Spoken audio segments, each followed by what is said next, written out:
जय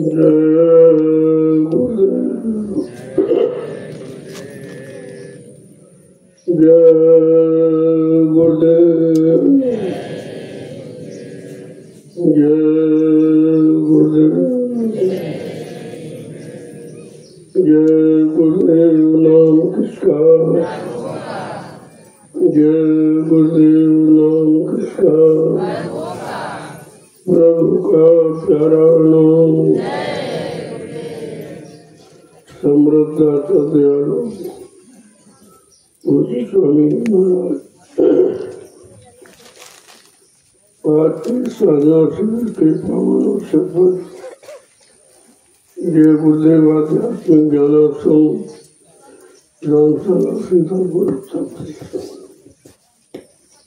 कोने कोने से आए हुए देश के सभी श्रद्धालु भक्तों,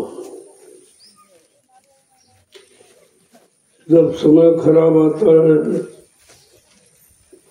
तो उसे भजन करके निकालना चाहिए, सत्संग चर्चा करके निकालना चाहिए,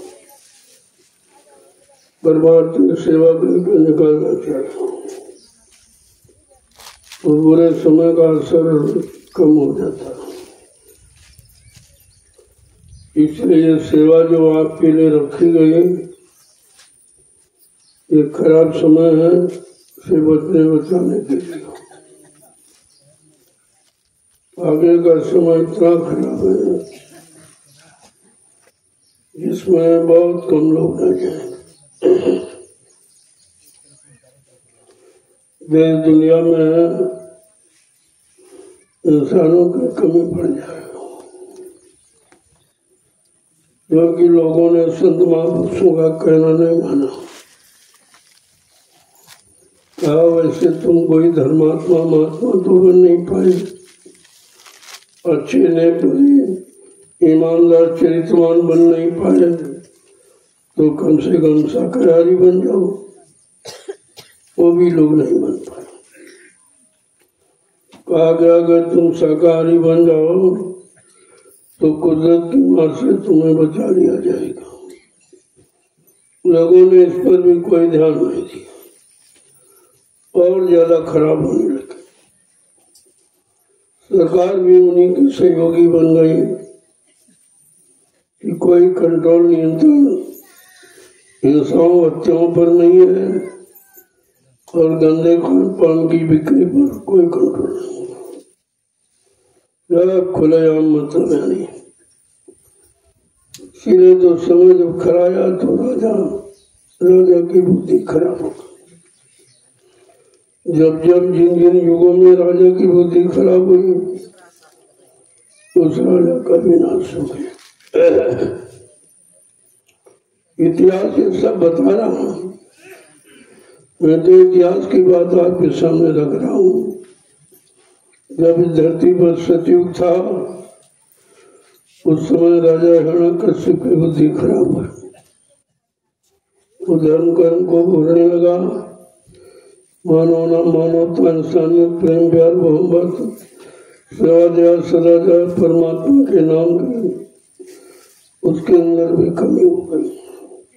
वो भी नहीं मानता कुछ, इतना अहंकार गिरता कुछ नहीं, जो कुछ मैं हूँ बाकी भगवान कुछ नहीं।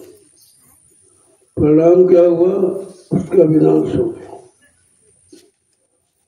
इसके बाद सीधी धरती पर सतयुग के बाद आया त्रेतायुग आया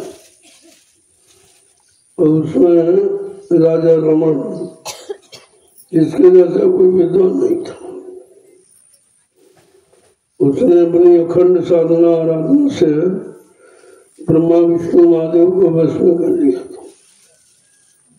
लेकिन समय के नाम की महिमा नहीं समझ पाया। जो ऋषि मुनियों ने नाम जगाया था उसकी महिमा नहीं समझ पाया और विरोध करने लगा, विद्रोह करने लगा। परिणाम क्या हुआ, मारा गया, उसका भी विनाश हुआ। ऐसे जब धरती पर त्रेता के बाद द्वापर आया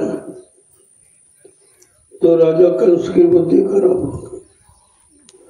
भगवान कृष्ण ने बहुत तेरा समझाया, देखो मान जाओ, धर्म कर्म पर आ जाओ, ये भारत देश धार्मिक है, जब धर्म को भूल जाओगे, मानवता इंसानियत से अलग चले जाओगे तो भारी नुकसान होगा।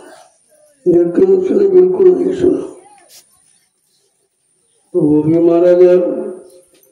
कहने का मतलब है, जिन्होंने समय की अच्छी नेक बड़ी बात को नहीं माना, धर्म कर्म की बात को नहीं माना, मानवता इंसानियत को भूल गए, प्रेम दया सेवा सदाचार परमात्मा की यादगार भी उनके दिल दिमाग से चली गई। और अहंकार इतना आ गया, कहता मैं ही ब्रह्मा, मैं ही विष्णु, मैं ही शंकर कहाया हूँ, त्रैलोक की शक्ति उनमें मैं समाया हूँ।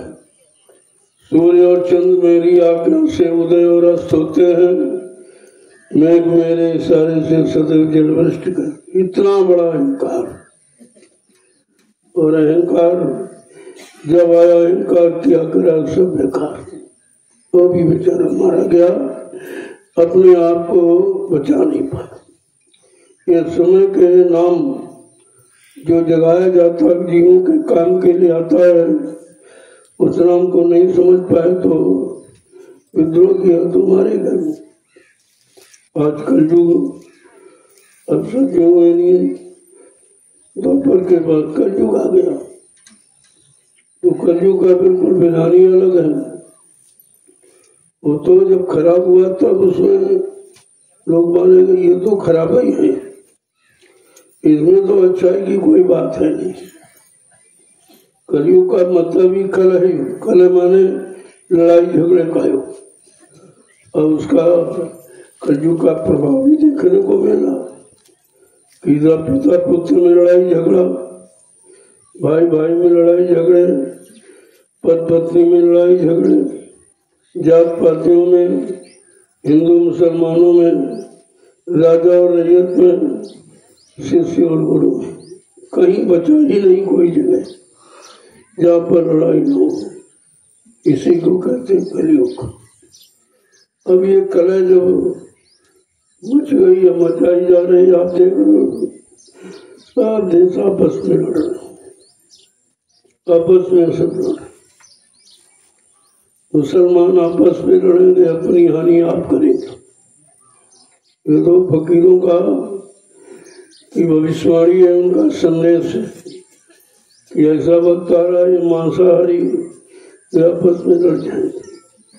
उनकी बुद्धि में कोई मतलब सोच समझ नहीं है, कोई अच्छे बुरे की, कोई पाप उनकी कोई पहचान ही नहीं। तो ऐसा समय जब आता है, वो समय विनाश को माना जाता। अब वो आपके सामने है, महात्मा समझा रहे हैं, उधर कोई मान ही नहीं रहा। वो सब विनाश की तरफ बढ़ते चले जा रहे हैं। तो उन्होंने समझा के कहा, क्या कहा, इस युग की बदलती दुनिया में, इस युग की दुनिया में इंसान तुम्हारा क्या होगा,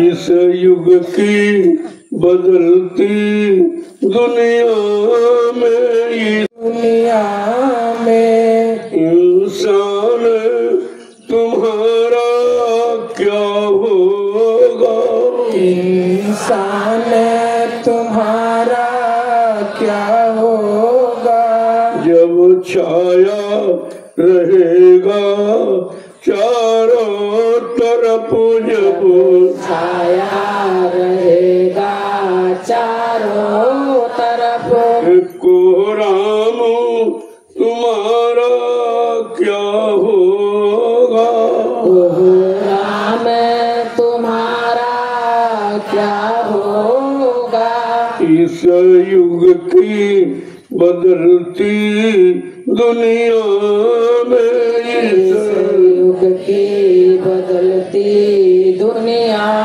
में इंसान तुम्हारा क्या होगा, इंसान तुम्हारा क्या होगा। खूरे जी का बाजार गरम, खूरे जी का बाजार गरम, आराम तुम्हारा क्या होगा, आराम तुम्हारा क्या होगा। समय की एक एक स्थिति को महापुरुष पूछ रहे हैं कि ऐसी स्थिति में तुम्हारा क्या होगा, तुम्हारा भला होगा कि तुम्हारा नुकसान होगा, तुम्हारा विकास होगा कि विनाश होगा। क्या पूछ रहे हैं कि जब अपना न कोई देखेगा, जब अपना न कोई देखेगा, जब अपना न कोई देखेगा, जब अपना न कोई देखेगा। प्रोग्राम तुम्हारा क्या होगा, प्रोग्राम तुम्हारा क्या होगा। रक्षक भक्षक हो जाएंगे, रक्षक भक्षक बन जाएंगे, रक्षक भक्षक बन जाएंगे, रक्षक भक्षक बन जाएंगे। धन धाम तुम्हारा क्या होगा, धन धाम तुम्हारा क्या होगा। जिनके सहारे हो कि हमारी मदद करेंगे, हमारी रक्षा करेंगे, हमारी सुरक्षा करेंगे, आज वही तुम्हारे विनाश के कारण बन गए, अशांति फैलाने के कारण बन गए, सब तरह मारकाट हिंसा फैलाने के कारण बन गए हैं। तो महापुरुष कह रहे हैं जब ये रक्षा करने वाले सब तरफ से तुम्हारा नुकसान करने लगेंगे तो कहते फिर तुम्हारा धन और घर मकान इनका क्या होगा।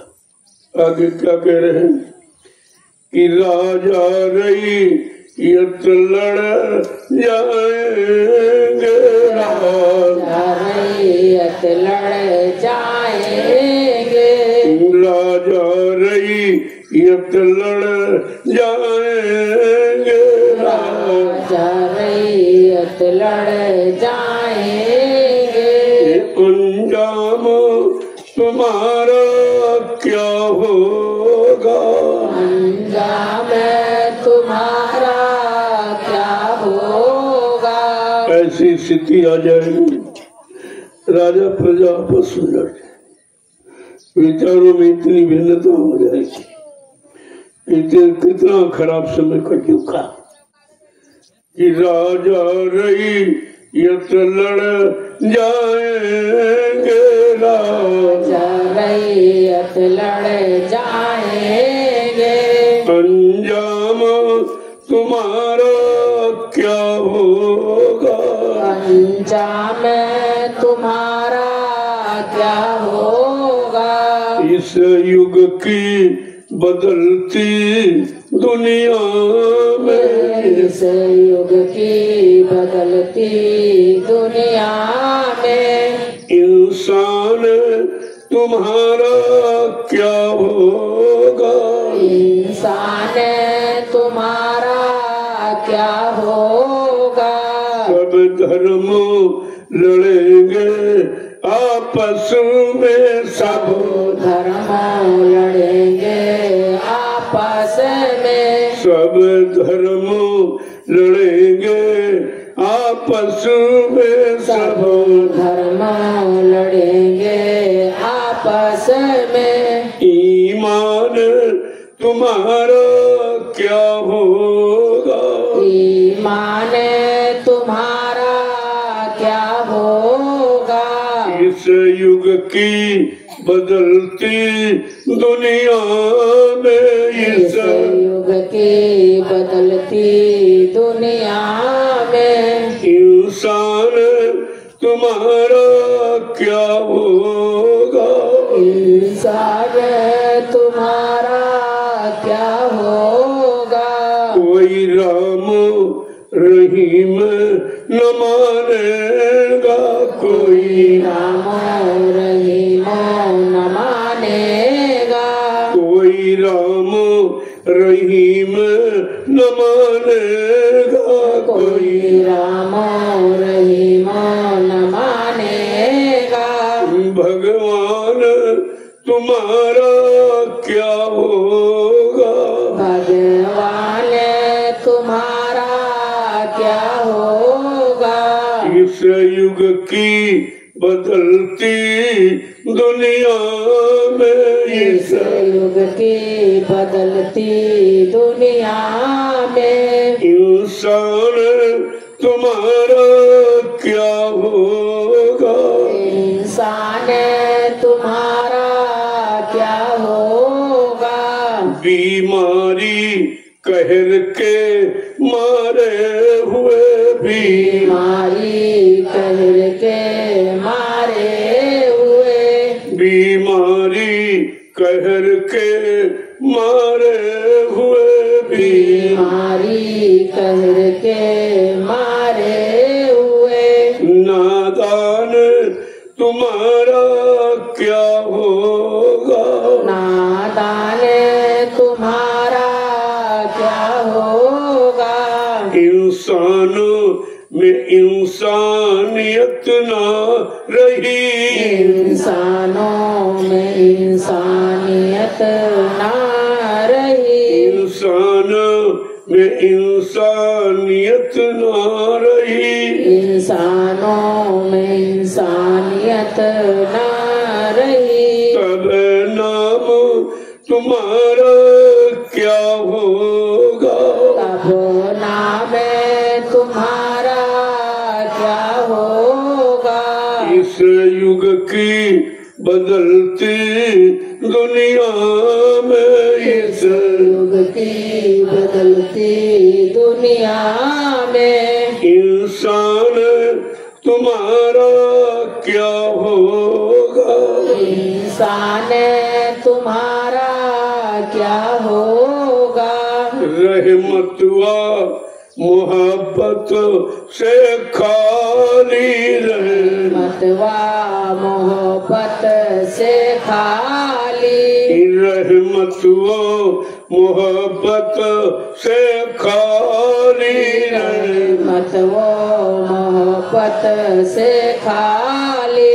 है मान तुम्हारा क्या होगा, मान तुम्हारा क्या होगा। इंसानी शकल में पैदा हुए, इंसानी शकल में पैदा हुए, इंसानी शकल में पैदा हुए, इंसानी शकल में पैदा हुए। ये शैतान तुम्हारा क्या होगा, शैतान तुम्हारा क्या होगा। गरजे गुरु देव की सुनता नहीं, जय गुरुदेव की सुनता नहीं, गरजे गुरु देव की सुनता नहीं, जय गुरुदेव की सुनता नहीं। पैगाम तुम्हारा क्या होगा, पैगाम तुम्हारा क्या होगा। उनकी रहमत गर पालोगे, इनकी रहमत गर पालोगे, इनकी रहमत गर पालोगे, इनकी रहमत गर पालोगे। नुकसान तुम्हारा क्या होगा, नुकसान तुम्हारा क्या होगा।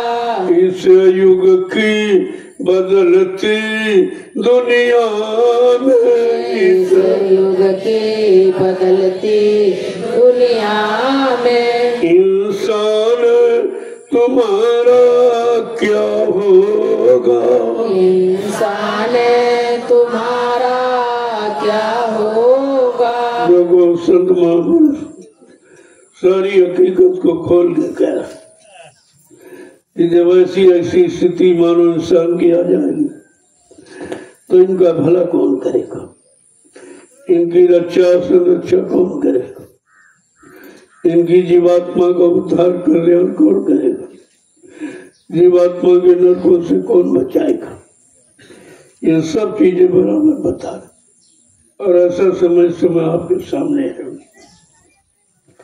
जो संत महात्माओं ने कहा या कह रहे वो तुम्हारे सामने सब आके खड़ा हो रहा, फिर भी नहीं समझ में आ रहा। इतनी बुद्धि गंदे खान पान से खराब हो गई, ये अच्छी सच्ची बात जो उनके लाभ की है वो समझ में नहीं आ रही। इसी को कहते हैं विनाशकारी विपरीत बुद्धि। जब विनाश की स्थिति आ जाती मानव की तो उनकी बुद्धि विपरीत दिशा में कार्य करने लगती। कितनी अच्छी सच्ची नेक भली बात बताओ उनके समझ में नहीं आता। इसे कहते हैं कलयुग। इतना खराब समय आ कि लोग अच्छी सच्ची बात सुनने को तैयार, मानना तो करना बहुत दूर की बात, सुन उनका पाप का घड़ा भर गया और वो फूटेगा जरूर। जब घड़ा फूटने की स्थिति होती है उसके बारे में भी कहा महापुरुषों, जब जैसी हो तब तैसी मति होगी और काल रेख के लेख को मिट सके नहीं खो। जब होनी जो आपने कर डाला वो उसकी सजा पाने का समय, इसको होनी कहते। और जब होनी आ जाती है तब एकदम बुद्धि खराब हो जाती। और यहाँ तो इतना खान पान खराब किया, सरकार का सहयोग है उसने। ये सब तो अभी कोरोना काल में देखा आपने, ये सब बंद था, दुकान बंद है, मकान में आपको बंद किया, आपका व्यापार धंधा, बाजार मार्केट सब बंद, रेल मोटर यातायात सब बंद, कार्यालय और महत्तम न्यायालय सब बंद करते। स्कूल था लेकिन शराब का ठेका खुला गया। इसका मतलब क्या है कि आपको शराब पिलाई जाएगी, उसके लिए कोई पाबंदी नहीं। शराब कब तक खराब नहीं, जब उनको बनाने का आदेश दिया गया, बनने लगी तब खराब, फिर बन के बिकने लगी तब खराब नहीं, उनको परमिट लाइसेंस दिए जाने लगे तब खराब। जब पी के इंसान नाली में गिर गया, एक बंद विभाग, एक खोलो विभाग, एक बंद विभाग, दो विभाग। खोलो विभाग ने खुलवा दिया और बंद विभाग दौड़ के और दो चार डंडे मारे और जेब से पैसा छीन लिया। ये पुलिस विभाग है, ये बंद विभाग। तब कह रहे शराब बहुत खराब शराब तुमने क्यों पी है, क्योंकि ये नहीं कोई कहता कि शराब देश में बनवाई क्यों गई। इसके बनवाने का मतलब क्या, जब पीने के बाद इंसान नाले में गिर जाता है, इतनी खराब है, उसवास खत्म हो जाता, तन मन धन सब खराब हो जाता है, उस समय किसी ने खराब नहीं कहा। ये सब क्या है, ये पैसा खोलो विभाग में भी खर्च हो रहा, पैसा बंद विभाग में भी खर्च हो रहा, काम कुछ नहीं, काम कुछ नहीं। समाज की बात तो कोई करता ही नहीं। ऐसी राजा और रैयत की बुद्धि खराब हो गई, किसी की समझ नहीं आता ये अच्छा क्या है, बुरा क्या है, पाप क्या है, पुण्य क्या है, सुख क्या है, अशुभ क्या है, इसका परिणाम क्या है, कुछ एकदम बिल्कुल बुद्धि खराब हो। तो विनाश की स्थिति है, जिसको महापुरुषों ने पहले ही कहा। सब देश सब धर्म लड़ेंगे आपस में, सब जातियां लड़ जाएंगी, सब देश लड़ जाएंगे। कहा हम तुम्हें दिखा देंगे, ये हम तुम्हें दिखा देंगे नजारा। जो कहा जा रहा है या जो कहा जाएगा वो सब तुम्हारे सामने आके खड़ा हो जाए। फिर भी लोगों की समझ में नहीं आ कि जो सब कुछ जानते हैं, त्रिकालदर्शी भूत भविष्य वर्तमान की बात समय के पहले बता देते हैं, आने वाली मुसीबत को बता देते हैं, आने वाली बीमारियों को बता देते हैं, लड़ाई झगड़ों को बता देते हैं, जिनसे देश समाज परिवार इंसानों में अशांति फैलती है, वो सब बताते। लेकिन फिर भी कोई मानने वाला न राजा सुनता न प्रजा। यही स्थिति महाभारत की थी। राजा अच्छी धर्म की बात मानने को तैयार नहीं। चलो अंधा था, लेकिन सब तो अंधे नहीं थे। राजा तो अंधा था, उसे नहीं दिखाई दे रहा, लेकिन उसके जितने सलाहकार शागिर्द रहने वाले थे वो तो सब आंख वाले थे, सब बुद्धि वाले थे। किसी को वरदान था कि मतलब नहीं कि मैं कोई मारी नहीं पाएगा, इच्छा मृत्यु का वरदान था। किसी को धनुर्विद्या कितने निपुण थे, उनके सामने कोई जीत नहीं सकता था। ये सबके अंदर गुण होते हुए भी लेकिन समय से धर्म में अपना योगदान नहीं कर पाए, या धार्मिक लोगों के पक्ष में रहकर कोई न्याय की बात, शांति की बात, सुरक्षा की बात न कर पाए, न करा पाए, तो सब मारी गए। लेकिन उस समय भी कोई नेक अच्छी बात अपने राजा को, प्रजा को समझाने वाला था। वो कौन था? महात्मा विदुर महात्मा था। ये महात्माओं का काम है कि अपने राजा की रक्षा, अपनी प्रजा की रक्षा समय से हो जाए और बुराइयों से, बुरे काम और बुरे खान पान से बच जाए। वो हमेशा जानकारी देते रहे। उनका अपना फर्ज है। उनके लिए लिखा भी गया कि परमार्थ के कारण साधु धरा शरीर, परमार्थ समाज देश जनहित, धर्म इस साधु संत महात्मा मानव चोला धारण करते हैं। युगों को समझाने के लिए, सही रास्ते पर खड़ा करके चलाने के लिए और उनके मन बुद्धि चित्त को ठीक करने के लिए, समाज का सुधार और जीवात्मा का उद्धार, वो दोनों काम करने के लिए आते। लेकिन उनकी कोई बात नहीं सुनता, तो न सुनने का परिणाम तो आप जानते हैं विनाश होता है। अब वो विनाश की स्थिति मंडरा रही, सबके सिर पर काल मंडरा रहा। इसलिए वो किसी की अच्छी सच्ची बात समझ में नहीं आएगी, क्योंकि ये सब काम होना है। जब तक गंदगी साफ नहीं होगी तब तक स्वच्छता आने का सवाल है। और गंदगी में तो कोई सुख शांति मिलती नहीं। गंदगी कोई अच्छी चीज तो नहीं है, लेकिन आज तो कलयुग में गंदगी को मान्यता दी जा रही। इतनी गंदगी, मुर्दा जैसी कोई गंदगी, मुर्दा को सबसे अपवित्र माना जाता है, चाहे घर का हो चाहे बाहर का। और मुर्दा को कोई अपने घर में रखना नहीं चाहता, इतना खराब। कोई गंदगी घर में कौन रखेगा? लेकिन आज भारत का राजा और प्रजा दोनों मुर्दा की इतने शौकीन है। अपने अपने घरों में, अपने अपने रसोई घरों में जहाँ भगवान का भोग लगता है, उन घरों में सब मुर्दा ही आ गए। बड़े खुश है, उसको लाने में, खरीदने में इतना खुश है कि जैसे कोई अमृत पा गए। तब उनको जानकारी है नहीं कि भाई ये जो हम काम कर रहे हैं ये कितना खराब है, इसका परिणाम कितना बुरा है।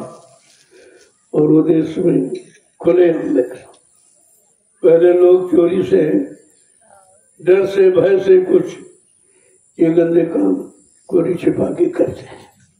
लेकिन जब सरकार ने लाइसेंस बना दी तो सरेआम सड़कों पर देखिए आप जीवों की हत्या हो, उनको मारा जा रहा, काटा जा रहा, उनके मुर्दे शरीर को टांग करके दिखाया जा रहा। दुकानों में देखिए आप, सब जगह दिखाई देते उल्टे। इतनी दयनीय स्थिति है जो निर्मम हत्या लोग करने में जरा सा संकोच नहीं करते, न प्रजा करवाने में, न राजा करवाने में करता, न प्रजा करने में करते। अब दोनों ऐसे हो गए, जब दोनों खराब हो जाएंगे तो कौन किसकी रक्षा करेगा? रक्षक भक्षक। ये तो रक्षा करने वाला राजा, सुरक्षा करने वाला राजा, जीवों की हिंसा हत्या को रोकने वाला राजा, अगर कोई कर दे उसको दंड दे राजा।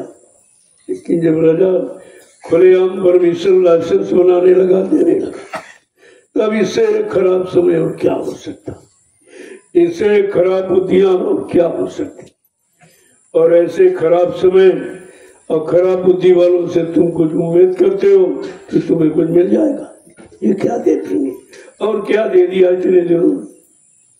महंगाई गरीबी के सिवा तुम्हारे हिस्से में कुछ नहीं पड़ा। महंगाई गरीबी बेरोजगारी, टैक्सों की बर्बाद मारना ढेसा, इसके सिवा तुम्हारे हिस्से में तो कुछ पड़ा नहीं और ना तुम्हें कुछ मिलने वाला है। संत महापुरुष पहले से समझा रहे और आज भी आपके सामने कहा जा रहा। वही कब जागोगे, कब चेतोगे, कब सुधरोगे, कब समझोगे, अब कब अपना परमार्थ बनाओगे, कब ये मनोजीवन सार्थक करोगे? क्योंकि ये 4,93,99,999 योनियों के बाद ये शरीर का मौका आपको मिला है। ये परमात्मा प्राप्ति के लिए मिला था और सब इसी नाकिस कर्मों पे फंसकर सबका शरीर बर्बाद हो रहा। कोई किसी के कहने वाला, कोई किसी के सुनने वाला नहीं। कितना खराब समय, न कोई किसी की सुनना चाहता है, न कोई किसी की अच्छी बात मानना चाहता। इससे बड़ा ऐसा का शराब हमें कभी नहीं आया, लेकिन इतना खराब कि कलयुग घेरे चारी ओर मनवाजे योग। कहा तुम किधर भाग के जाओगे? कलयुग ने तुम्हारे सारे रास्ते बंद कर दिए। अब हमारे आपके सामने मुसीबत, आपत्ति, दुख, तकलीफ, बीमारी, महामारी, लड़ाई झगड़ा, इससे सिवा कोई कुछ दिखाई ही नहीं देता। चारों तरफ हिंसा हत्याओं का जोर है, चारों तरफ लूटपाट का जोर है। अधिकारी कर्मचारी सब अपने नैतिक पतन को कर बैठे। सच्चाई ईमानदारी काम करने की उनके अंदर से चली गई। इसलिए भारत की जनता दुखी है, रो रही है, चिल्ला रही, लेकिन कोई सुनने वाला नहीं आपकी। संत महापुरुषों के सिवा तुम्हारी न कोई कभी सुनी है और न कोई सुनेगा। जो तुम्हारी सुनने आया और तुमको अच्छे ने भले काम में लगाने आया, तुम उसकी नहीं सुनते हो। जब आप उसकी नहीं सुनते हो तो तुम्हारी कौन सुनेगा? इसलिए महापुरुषों ने खोल के कहा कि जिनके जिम्मेदारी है उनको समय से पहले जागना चाहिए, क्योंकि धर्म का ठेका उन्होंने लिया। जिनको आप साधु कहते हो, आप तो वो साधु महात्मा तो नहीं है। उन्होंने किसी को साधा नहीं, न काम को साधा, न क्रोध को साधा, न लोभ मोह को अहंकार, किसी को नहीं साधा। लेकिन कहने के लिए जो भेष उन्होंने बनाया है, उस भेष के नाते उनसे कहा जा रहा है अगर भेष की तो इज्जत रखो। ये भेष ऋषि मुनि महात्माओं का है, ये तुम्हारा नहीं है। लेकिन अगर तुमने भेष धारण किया है और भोज के अनुसार तुम्हारा काम सिद्ध न हुआ तो फिर सजा मिलेगी आपको। तो समझा के क्या कह रहे हैं कि उठो साधु अब जगत को जगा, अब जगत को जगा दो। उठो साधु अब जगत को जगा दो। उठो साधुओं अब जगत को जगा दो। उन्हें प्रेम भक्ति का मार्ग दिखा दो। उन्हें प्रेम भक्ति का मार्ग दिखा दो। उन्हें प्रेम भक्ति का मार्ग दिखा दो। उन्हें प्रेम भक्ति का मार्ग दिखा दो। उठो साधुओं अब जगत को जगा दो। उठो साधुओं अब जगत को जगा दो। अब देखो कि जिनका वो तुम अन्न खाते, जिनका वो खाते, वो देखो कि जिनका हो तुम अन्न खाते। देखो जो तुमका अन्न वो खाते। वो किन किन कुकृतियों से धन है कमाते। वो किन किन कुकृतियों से धन है कमाते। वे किन किन कुकृतियों से धन है कमाते।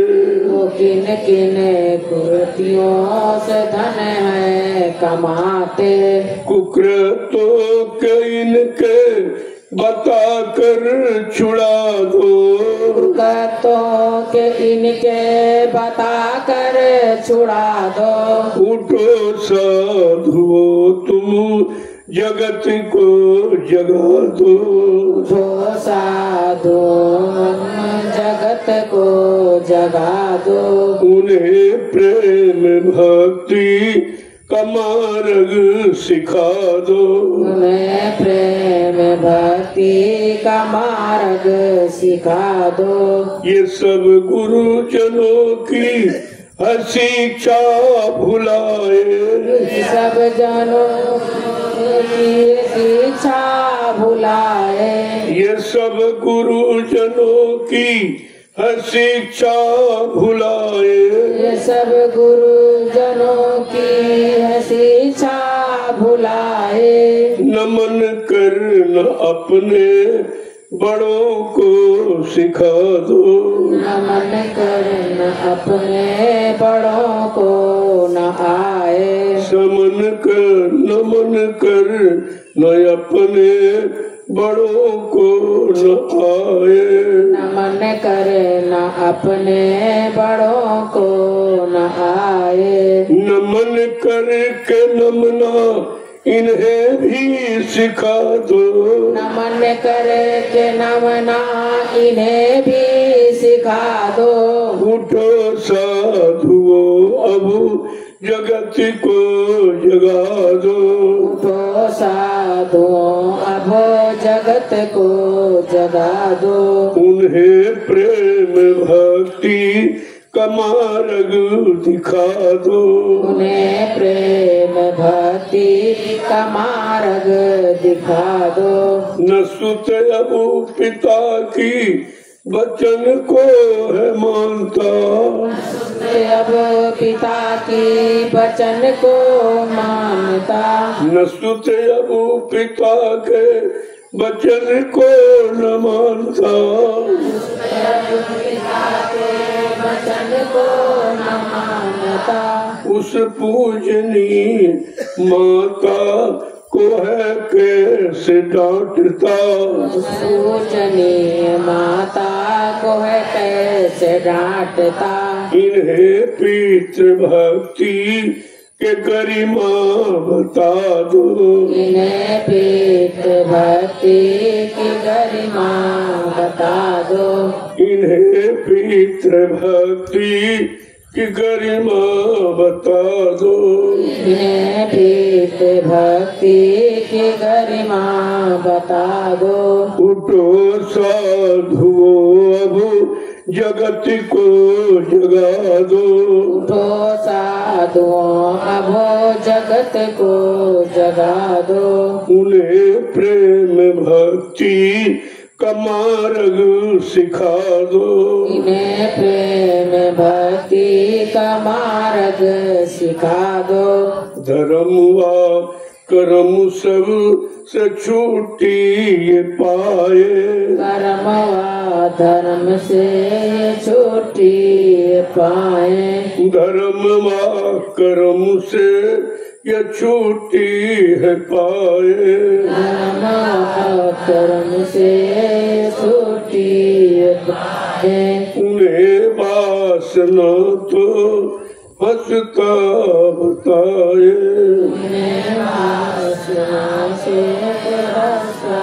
बताए। कुकर्मों से बचकर के रहना सिखा दो। कुकर्मों से बच के रहना सिखा दो। कुकर्मों से बचकर के रहना सिखा दो। कुकर्मों से बच के रहना सिखा दो। उठो साधु अब जगत को जगा दो।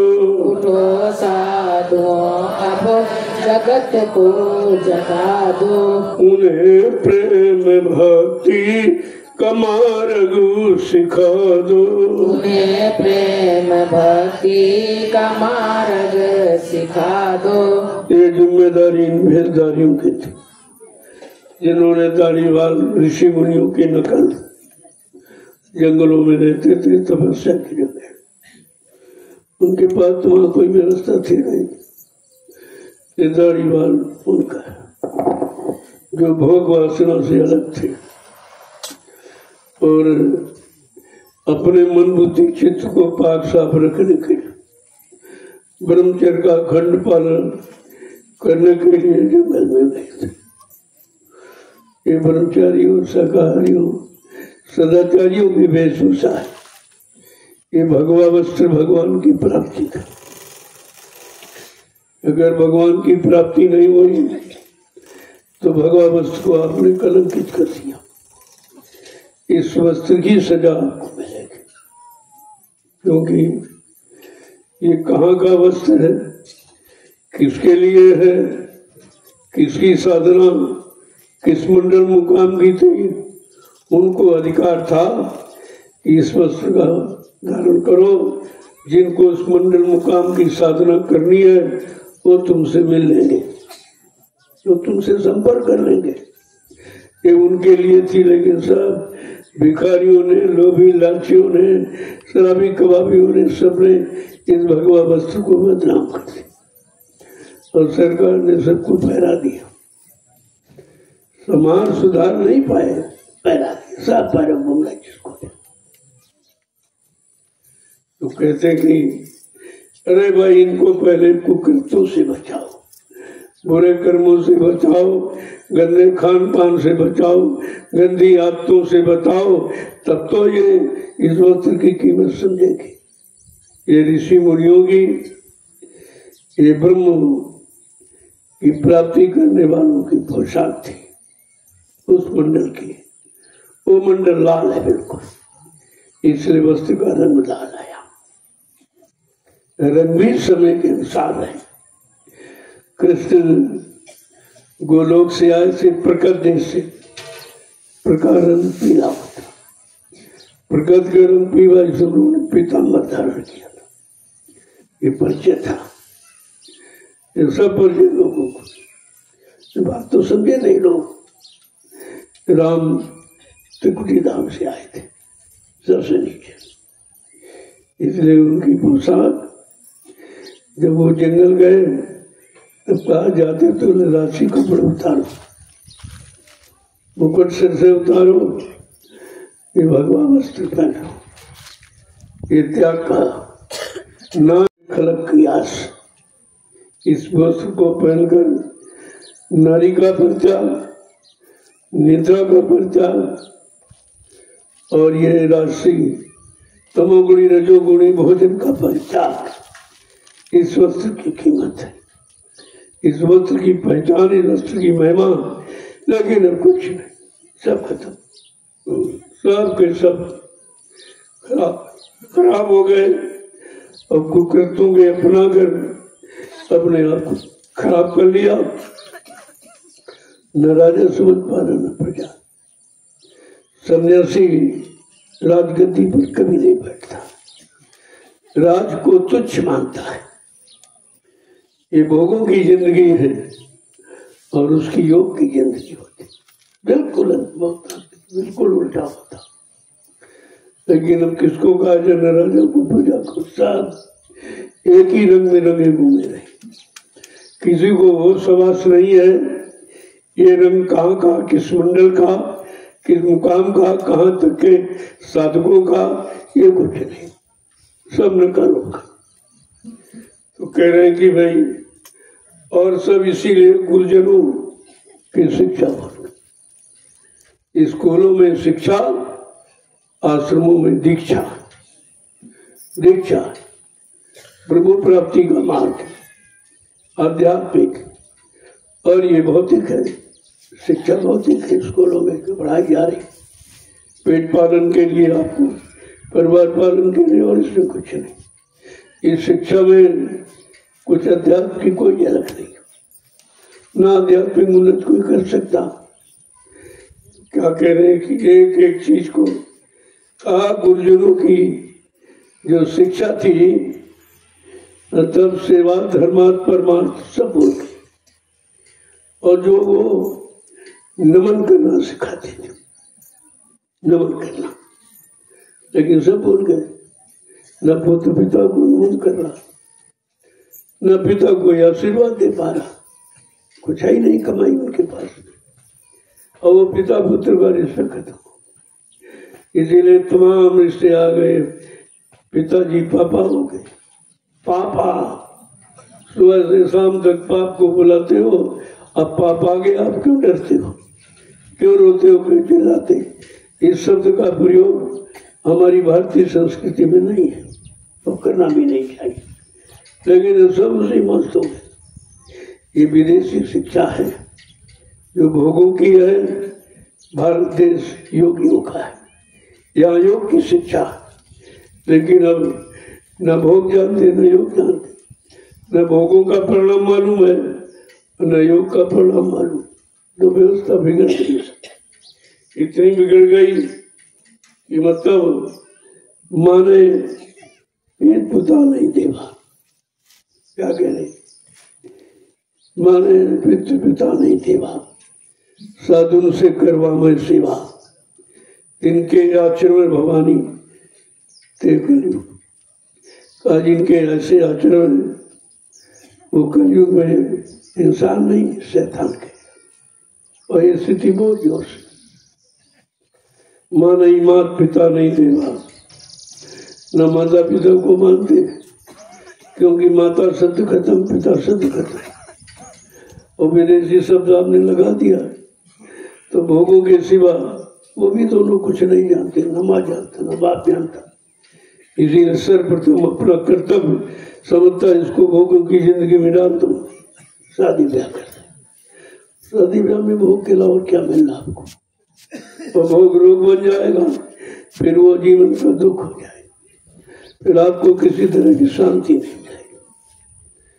कहते हैं कि कोई किसी को नहीं मानता है, सब मान्यताएं समाप्त हो गई, सारे रिश्तों में दाग लग गया।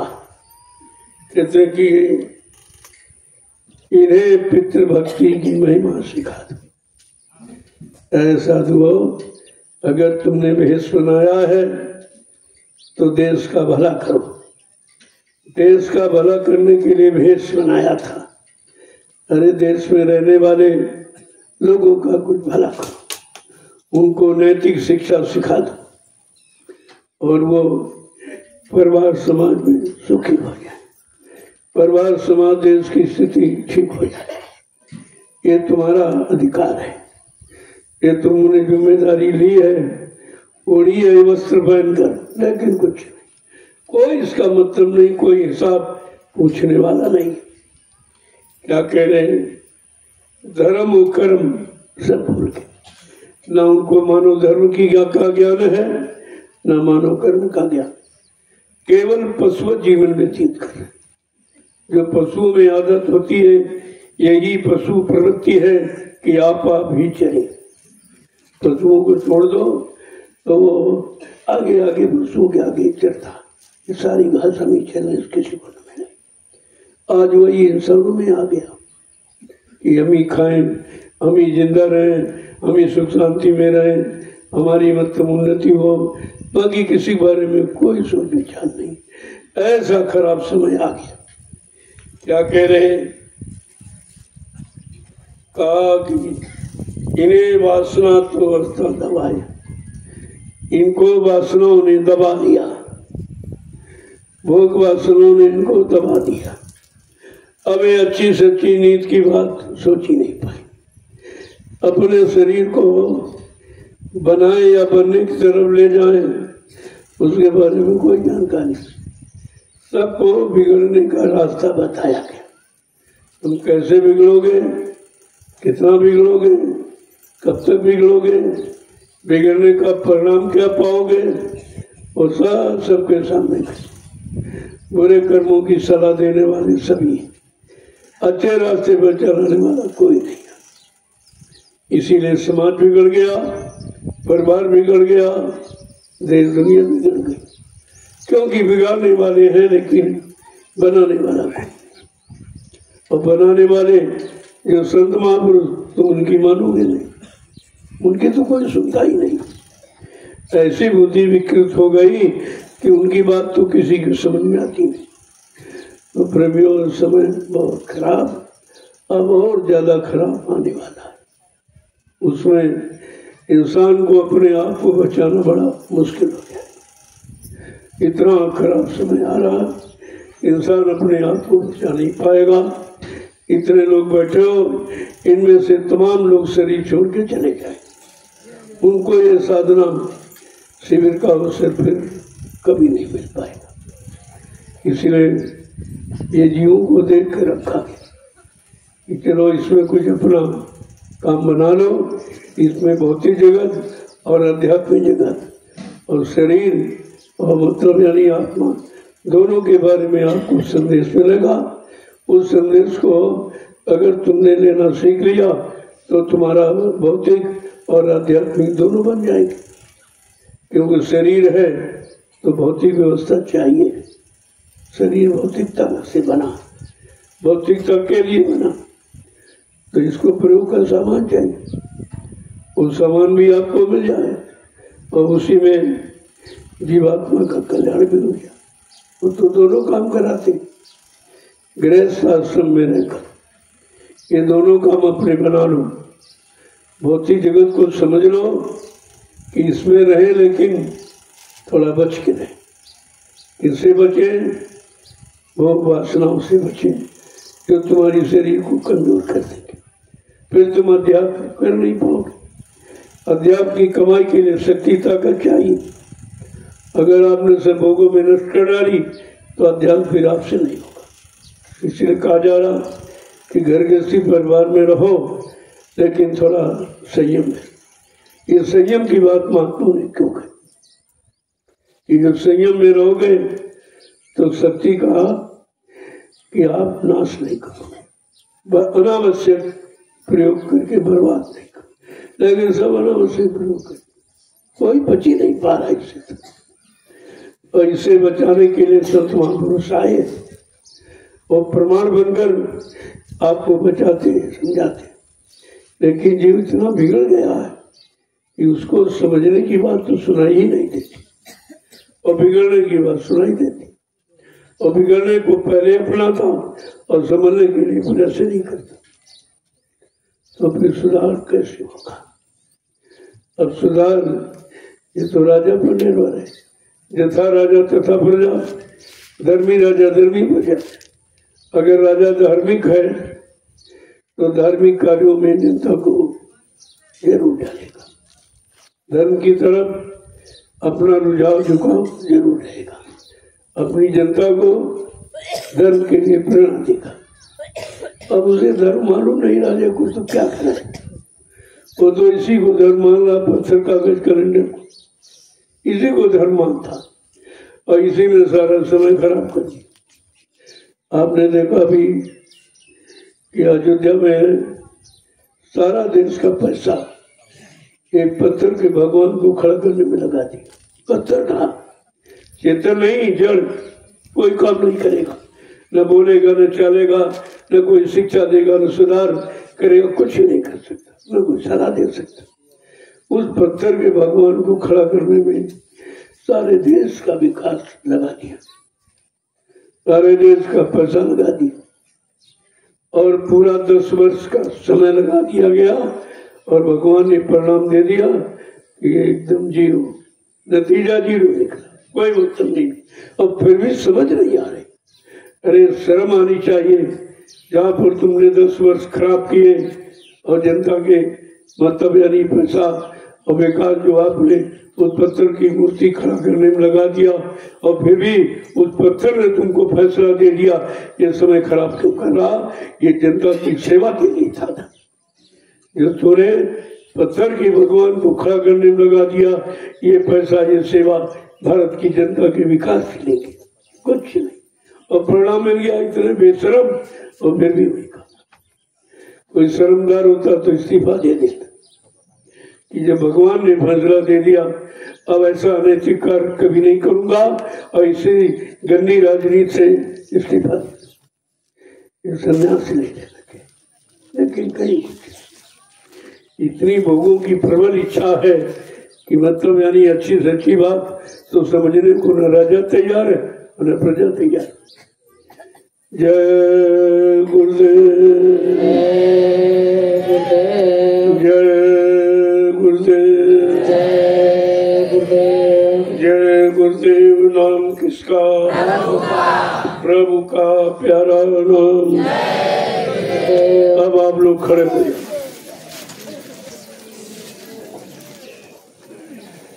देखो ये सब जरूरी है। अध्यात्म को सुरक्षित रखने के लिए भौतिक की जरूरत है। अगर भौतिक शांति में हो जाए, अध्यात्म के बनने में देर नहीं लगती। ये जो अशांति है परिवारों में, समाज में, देश में, इंसानों, अगर ये शांति में बदल जाए तो अध्यात्म आपका मजबूत हो जाए। इसलिए बगैर भौतिक के अध्यात्म नहीं और बगैर अध्यात्म के भौतिक नहीं। ये दोनों एक दूसरे के सहयोगी, क्योंकि आपको जीने के लिए जीवन चाहिए। कैसा जीवन चाहिए? एकदम बिल्कुल पाक साफ पवित्र, जिसमें कोई वासना भोगों की बू न हो, ऐसा जीवन आपको चाहिए। लेकिन ऐसा जीवन तो किसी का नहीं मिला। तो लोग जीवन जीना नहीं जानते, जीवन जीने का मतलब क्या वो नहीं जानते, और ये कोई बताता भी नहीं जो बताना चाहिए। हमारे आप के लिए जीवन में जीना ये सीखना अनिवार्य है, लेकिन हम जीवन जीना नहीं सीख पाए। हमारा जीवन दुखों में है, हमारा जीवन बीमारियों में है, परेशानियों में है, लड़ाई झगड़े में है, दैवी प्रकोपों में है, अकाल मौतों में है, दुर्घटनाओं में, महंगाई में है, गरीबी में है, बेरोजगारी में है, टैक्सों की मार में है, चारों तरफ हिंसा और हत्या का दौर है, चोरी और डकैती, कत्ल बलात्कार चारों तरफ बढ़ रहा। क्या ये शांति का मार्ग है? इस पर तो आपको विचार करना है। ये अशांति, भ्रांति, क्रांति का मार्ग है और ये कह रहे शांति का। इनको इनका काम भ्रमित करना, अच्छे रास्ते से हटाना और बुरे रास्ते पर चलाना, ये काम। जब राजा इस तरह के काम करने लगेगा तो उस देश की प्रजा का क्या हो? आप भी राजा लड़ जाएंगे, फिर धनदान तुम्हारा क्या हो? फिर ये धन और दुकान मकान ये आपका, इनका क्या हो? जब राजा नहीं आप आपस में लड़ जाएगी तो ये कुछ बचेंगे नहीं, ये सब पहले ध्वस्त हो जाएंगे। तो कम से कम समझना चाहिए, राजा को भी समझना चाहिए अपना अधिकार और प्रजा को भी अपना अधिकार समझना चाहिए। राजा को अपना कर्म धर्म कर्तव्य समझना चाहिए और प्रजा को भी समझना चाहिए, तब ये मेल सही होगा। ये राजा प्रजा का मेल है। ये दोनों एक दूसरे के सहयोगी हैं और दोनों एक दूसरे से शांति पाना चाहते हैं। बगैर जनता के राजा शांत नहीं रह सकते। अगर जनता में क्रांति फैल जाएगी तो राजा पहले शांत हो जाएगा। ये सब विचार हमें आपको रखना चाहिए। धीरे धीरे जैसे जैसे आप समझते जाओगे आप शांति की तरफ बढ़ोगे और जो नहीं समझेंगे वो क्रांति भ्रांति अशांति में फंस के रह जाएंगे। जय गुरुदेव। जोर से बोलो, सब मिल बोलो, बोलना होगा अभी से बोलो। दुख दर्द हरेंगे, सब कष्ट मिटेंगे, सुख शांति भी देंगे। सबके दाता, सबके मालिक, प्रेम से बोलो। ये नाम नहीं इंसान का,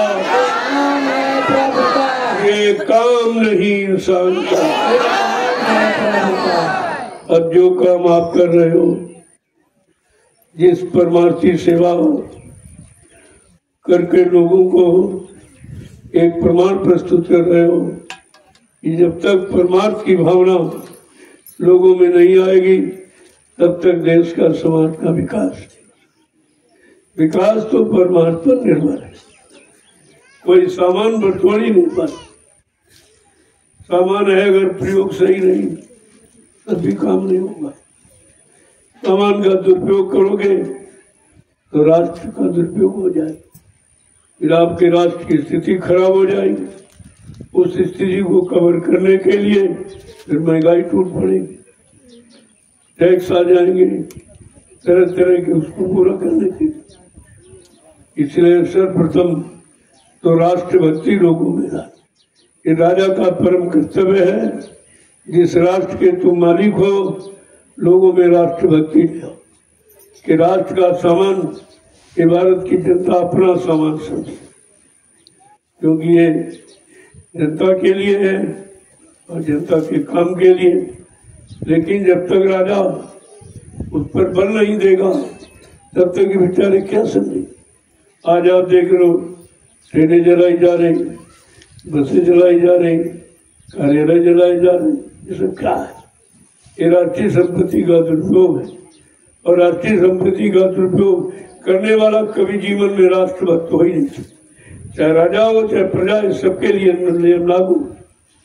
राष्ट्रभक्ति तो पहले है, इसके बाद गुरु भक्ति है और गुरु के द्वारा ईश्वर भक्ति का ज्ञान होता है।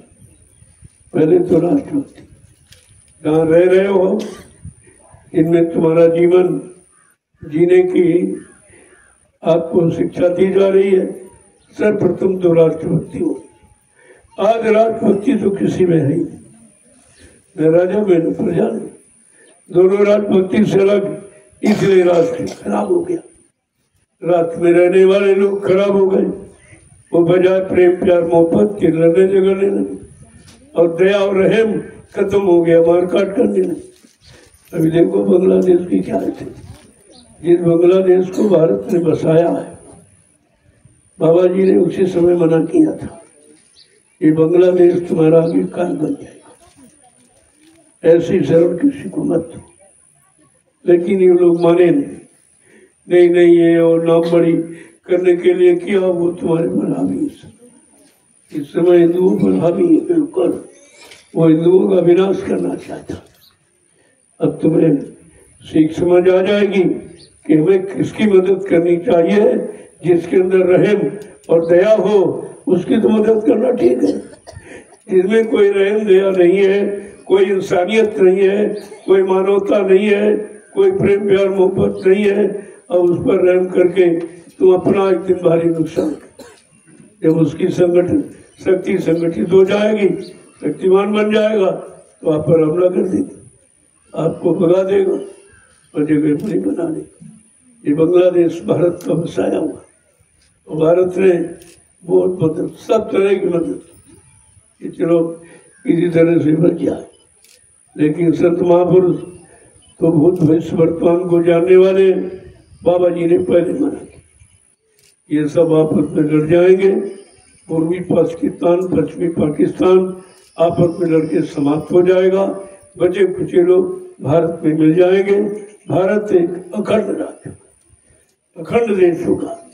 ये सब पहले से जानकारी महात्माओं ने दी और ये सब हो रहा। आप मुसलमान आपस में लड़ेंगे, अपनी हानि आप करेंगे और वो सब देख लो और आपस में लड़ रहे, सारे देश आपस में लड़ रहे, लड़ भिड़ के समाप्त हो रहे। तो जो महात्मा कहते हैं वो तो सच है, वो सच होने वाला है। बाबा जी जो कुछ कहते हैं सब सच होने वाला है।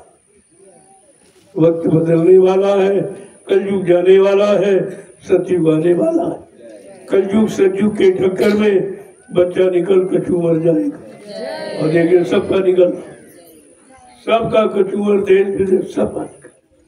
क्या नहीं बताया, महात्मा सब जानते। कहा था बच्चा चंडी मसाल लेके निकल गई, पहले विदेशों का धर्म साफ करेगी फिर भारत में आ जाए। चंडी एक देवता है, इसको लोगों ने नाराज किया है, वो नाराजगी में वो धन सफाया करते। आज भारत का धन सफाया हो गया, विदेशों में चला गया, विदेश से बैंकें भर गई, भारत की जनता रो रही, चला रही। उसको बेरोजगार बनाया जा रहा, उसको कर्जदार बनाया जा रहा कि तुम्हारे पर इतना कर्जा है। अरे जिस देश की संपत्ति विदेशी बैंकों में जमा, वो कर्जा कैसे हो सकता, वो गरीब कैसे हो सकता? गरीब बनाया गया। जब तुम अपने धन का, अपने घर का धन किसी दूसरे घर में जमा कर दो तो तुम्हारे घर में गरीबी आ जाएगी, बात तो सही है। और जमा कौन करता? जो घर वालों से धन छिपाना चाहता। इन लोगों ने यही किया कि देशवासियों से ये छिपा ले, और क्योंकि इन्होंने ऐसे काम किए कि भारत देश पर निश्चित भारी मुसीबत आने वाली है, तो हम देश छोड़ के चले जाएंगे, अपना वहाँ ऐसो आराम से रहे। लेकिन तुम्हें नहीं मालूम है कि महात्मा किस लिए आए, उनका क्या काम है।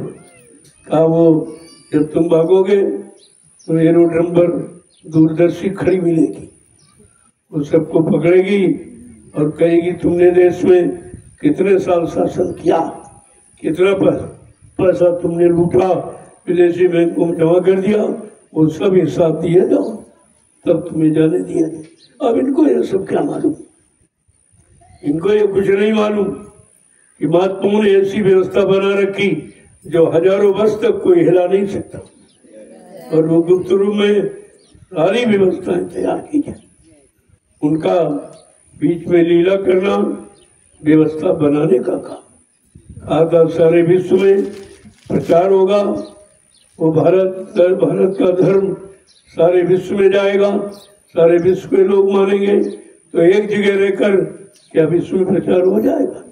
तो उनको तो प्रचार करना ही है और वो कर रहे हैं। लेकिन तुम क्या कर रहे, तुम क्या कर रहे? तुम मान भी नहीं पा रहे हो, उनके विचारों पर चल भी नहीं पा रहे हो, कि तुमको कैसे माना जाए कि उनके शिष्य हो या उनके भक्त हो। इसका मतलब गुरु की सीख पर चलना, सिद्धांतों पर चलना, वो गुरुभक्त कहलाता। हमें तो ऐसा कुछ है नहीं। जय गुरुदेव। अब आप लोग चलिए, थोड़ी सेवा रह गई है, अभी आप उसको पूरा करो। मौसम भी ठीक है, ताकि भी शाम को कहीं और सेवा की व्यवस्था की जाए, क्योंकि लोग आए हैं, इनको सेवा मिलनी चाहिए। सेवा ही तुम्हारा एकमात्र आधार है, और तो तुम कुछ कर ही नहीं सकते।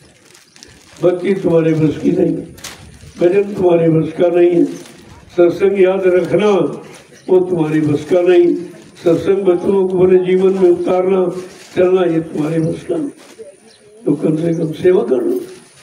अगर सत्संग और भजन दोनों का लाभ परमार्थी सेवा से मिल जाए तो इससे सरल क्या उपाय। तो बहुत सरल आपके लिए कर दिया गया। ये संतों की दया है कि आपके लिए सरल कर दिया। परमार्थी सेवा से काम कैसे होगा? क्योंकि सेवा में आपका स्वार्थ नहीं। जो आप कर रहे हो वो आगे आने वाले लोगों के लिए एक प्लेटफॉर्म तैयार कर, इसलिए ये परमार्थी लाभ सेवा सबसे बड़ी सेवा है और इससे आपकी सारी सेवा पूरी हो जाएगी। इसलिए सोच समझकर ऐसी सेवा आपके सामने रखी। जय गुरुदेव। सतयुग कौन लाएंगे, विश्व में शांति कौन लाएंगे, जन जन में प्रेम कौन लाएंगे। देखिए कितनी बड़ी बात। और ये काम किसी के बस का नहीं है और इसी की आप जरूरत है। अगर प्रेम प्यार मोहब्बत आ जाए तो लड़ाई झगड़ा खत्म हो जाए, ये मार काट हिंसा खत्म, चोरी डकैती का थोड़ा सब खत्म हो जाए।